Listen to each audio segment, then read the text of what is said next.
Pemirsa, isu kenaikan harga BBM terus menghantui masyarakat Indonesia. Hal ini terutama terjadi pada pertengahan tahun lalu akibat kepanikan pemerintah menghadapi semakin menipisnya kuota subsidi BBM hingga berdampak pada pembatasan subsidi BBM yang meresahkan warga. Kini saat pergantian pemerintahan, masyarakat menanti dengan cemas. Apakah pemerintahan baru berani untuk tidak populer untuk menaikkan harga BBM ataukah ada formulasi lain sebagai solusinya? Pembenahan sektor migas merupakan pekerjaan rumah yang paling ada di depan mata bagi pemerintahan Jokowi JK mulai 20 Oktober mendatang. Bagaimana tidak, sektor migas ini bagaikan menyandera stabilitas ekonomi di Indonesia.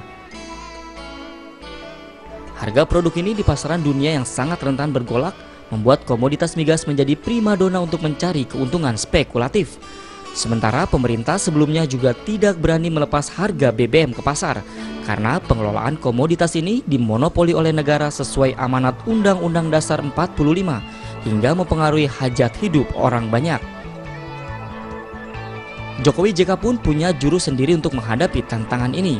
Jurus pertama yang akan mereka lakukan adalah membersihkan sektor migas dari genggaman para mafia yang selama ini menjadi parasit. Pada skala global, mafia ini merompak banyak negara-negara dengan cara yang sangat canggih.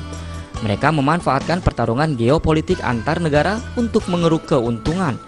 Mereka menggunakan politisi, kebijakan, hukum, sampai teknologi untuk menghisap habis apa yang dimiliki negara. Pada tingkat nasional, mafia juga merajalela. Salah satunya dengan menyelewengkan distribusi BBM subsidi yang disinyalir oleh Kejaksaan Agung hingga mencapai 30%. Itu baru di tingkat hilir. Belum lagi mafia yang bermain di tingkat eksplorasi dan eksploitasi.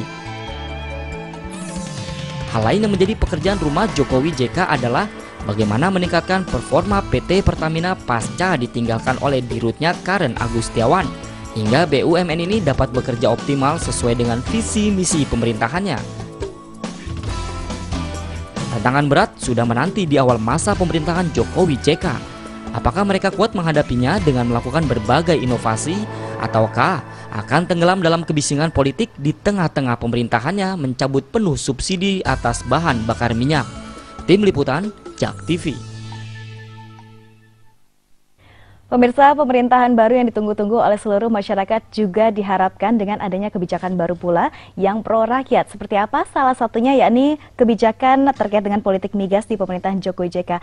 Akankah kedepannya lebih baik dan bisa memberantas segala sesuatunya di mana banyak sekali mafia migas yang memang beredar dan sudah merugikan masyarakat, tentunya sudah merampas kekayaan negara. Tentunya pengelolaan Pertamina, ekstensifikasi penggunaan gas bumi juga akan kami bahas di sini dan membaca arah kebijakan politik migas di pemerintahan Jokowi JK seperti apa. Pemirsa, seperti yang diungkapkan oleh Presiden pertama Republik Indonesia Insinyur Soekarno, perjuanganku lebih mudah karena mengusir penjajah, tapi perjuanganmu akan lebih sulit karena melawan bangsamu sendiri. Dan sudah ada 3 narasumber yang hadir di sini untuk membahasnya. Yang pertama, Dr. Iwan Ratman dari Komunitas Migas Indonesia. Selamat malam, Bapak. Selamat malam. Assalamualaikum. Waalaikumsalam warahmatullahi wabarakatuh. Iya. Yang kedua dari Dr. Herdi Sahrasat, pengamat ekonomi politik Universitas Paramadina. Selamat malam, Bapak. Selamat malam. Dan terakhir Pak Dr. Hendrajit, pengamat geopolitik. Selamat malam, Bapak. Selamat malam, Mbak. Apa kabar Bapak-bapak? Baik, Ini kita di lebaran-lebaran bekerja dan membahas politik ya, agak berat sebetulnya, tapi nggak apa-apa untuk pengetahuan masyarakat juga. Tapi tadi udah motong sapi kan. Tapi yang penting sudah berkorban dulu sebelumnya ya. Oke, dan ini kita menarik sekali kalau membahas terkait dengan kemana kebijakan politik migas di pemerintahan Jokowi JK. Semua pasti bertanya-tanya apalagi terkait dengan migas. Nah, setelah menjalani masa pemerintahan yang panjang di pemerintahan SB selama 10 tahun, luar biasa ya. Bagaimana Anda membaca perkembangan migas termasuk pengelolaannya serta perpolitikan migas di Indonesia selama 10 tahun ini, Pak Ratman? Ya memang saya langsung jump to conclusion saja bahwa memang kita kehilangan momentum selama 10 tahun untuk mendekati paling tidak satu dari apa yang diungkapkan oleh Bapak Presiden pertama kita Insinyur Soekarno ya, yaitu mengenai kedaulatan energi. Nah, nampaknya kita jalan di tempat ya, itu bisa terlihat dari produksi migas kita makin lama makin turun ya, karena memang tidak ditemukan cadangan-cadangan yang signifikan. Kemudian terakhir dibubarkannya BP Migas oleh MK, ya, dan selanjutnya makin jauhnya, ya, gap antara kebutuhan BBM dengan suplai BBM. Itu menyebabkan ada peluang impor di situ. Jadi dengan kata lain, makin tingginya impor BBM ke negara kita, ya, karena kita membutuhkan. Kebutuhan BBM itu sendiri tiap tahun naik, ya, padahal suplainya tiap tahun turun. Jadi gapnya tuh makin miris ya besar. Pak, di tengah kita yang alamnya begitu luar biasa, tapi kita tetap saja impor, padahal kita juga sudah punya bahan bakunya sendiri. Ya, baik. Kalau menurut Anda Pak Hendrajit, ini melihat terkait dengan perkembangan yang seperti itu sudah diungkapkan oleh Pak Ratman tadi, apakah betul ungkapan yang disebutkan oleh Presiden pertama kita? Itu betul sekali. Jadi kalau kita lihat tadi Jak TV sudah memulai liputannya dengan menarik soal bagaimana negara-negara besar memakai sudut pandang geopolitik untuk menyasar daerah-daerah negara-negara berkembang termasuk Indonesia untuk ditaklukkan di sumber daya alamnya. Nah, salah satunya kan energi dan migas. Gitu. Nah, berarti mafia itu menurut saya bukan hanya di mafia hilir seperti pencurian-pencurian yang sempat diungkap di koran, atau mafia pengadaan dalam arti karena Pak Ratman tadi bilang kita kuasa di impor, terus kemudian membangun suatu mafia tersendiri di level pengadaan. Tapi yang tidak kalah krusial adalah mafia hulu. Jadi yang tadi disebut Jak TV di awal tadi soal adanya perlu kader-kader di bidang penyusunan kebijakan strategis, termasuk migas segala macam, itu yang juga harus dilihat, karena ini yang menjadi hulu dari kenapa yang tadi Pak Ratman katakan kita itu lebih banyak import daripada ekspor, padahal kita pernah jadi net exporter kan. Nah, itu karena ada kolaborasi antara kelompok teknokrat ekonomi neoliberal yang dulu disebut mafia Berkeley dengan mafia migas yang sebenarnya di level pengadaan. Jadi dengan kata lain, salah satu paket dari Washington Consensus itu adalah memberi keran sebebas-bebasnya pada import, bukan hanya di migas, tapi di semua sektor-sektor strategis, masuk pertanian.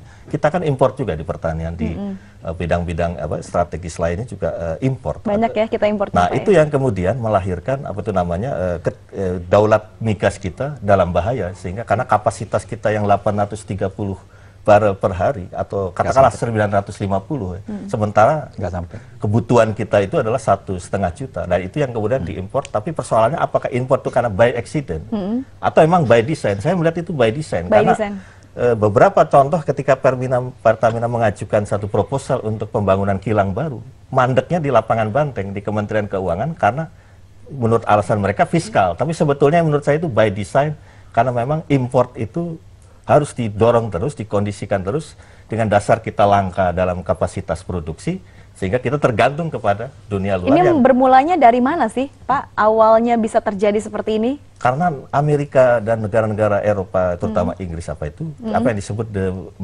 Seven Sisters, seperti Chevron, Exxon Mobil, sampai ke Royal Dutch Shell segala macam, itu yang di belakang kebijakan-kebijakan strategis di Washington dan di Gedung Putih. Nah, ini yang kemudian dijabarkan di Indonesia sendiri. Tidak heran kalau beberapa menteri yang sempat saya sebut sebagai calon kuat di SDM itu kalau tidak kader dari Shell, ada juga dari bahkan Sinopec atau PetroChina. Jadi menunjukkan company atau VOC gaya baru ini di belakang para mafia migas hulu sampai hilir. Nah, ini yang Bung Karno saya kira tepat menyebut kita jadi sulit menghadapi kader-kader nekolim ini. Oke, ini menarik ya. Kalau menurut Pak Herdi sendiri, ini kan terkait dengan masalah migas dan tidak pernah selesai. Ya, ini siapa sebenarnya mafia migas? Betulkah mafia migas itu memang Seven Sister yang tadi sudah disebutkan oleh Pak Hendrajit? Sebetulnya mafia migas bisa bergerak karena para pemimpin kita sendiri lemah. Ya, kita tidak bisa menyalahkan asing begitu saja. Kalau kepemimpinan kita sendiri tidak kuat, ya tidak firm, tidak independen, dan terus terang mereka memanfaatkan kelemahan-kelemahan itu, sehingga tadi yang disebut Mas Rahman sama Mas Indrajit itu berlangsung sejak era Orde Baru sampai hari ini. Dan eksploitasi ini luar biasa, sehingga kita menghadapi problem ketergantungan. Dulu kita memproduksi BBM, tapi sekarang kita net importin, dan sebagai pengimpor inilah ketergantungan ini makin menguat, sementara mafia-mafia yang sudah ada dari hulu sampai hilir, dan itu terjadi karena tidak ada political will dari kepemimpinan nasional untuk memotong itu, mengakhiri itu. Yang terjadi adalah main petak umpet atau mungkin pat gulipat atau mungkin proses kompradorisasi yang berlanjut sampai hari ini, dan peringatan Presiden Soekarno sebetulnya sangat relevan dengan Trisaktinya yang sekarang dibawa oleh Jokowi ya. Konsep Trisakti itu kan mandiri dalam ekonomi, berdaulat politik, dan berkepribadian dan budayaan. Itu hanya bisa diwujudkan kalau ada kepemimpinan yang firm, yang mendapat dukungan kuat dari rakyat atau civil society. Baik. Dan soal mafia ini bisa diatasi kalau ada political will yang benar-benar nyata, sehingga respon dari masyarakat atau dari rakyat itu langsung bisa berjalan kontinu dan berkelanjutan, sehingga menghadapi mafia itu tidak bisa hanya dengan ucapan, tidak bisa dengan kata-kata atau dengan janji-janji belaka, tapi tindakan nyata yang langsung dilihat, kayak persoalan dibawa ke meja dan dilihat dari hulu sampai hilir di mana duduk persoalannya.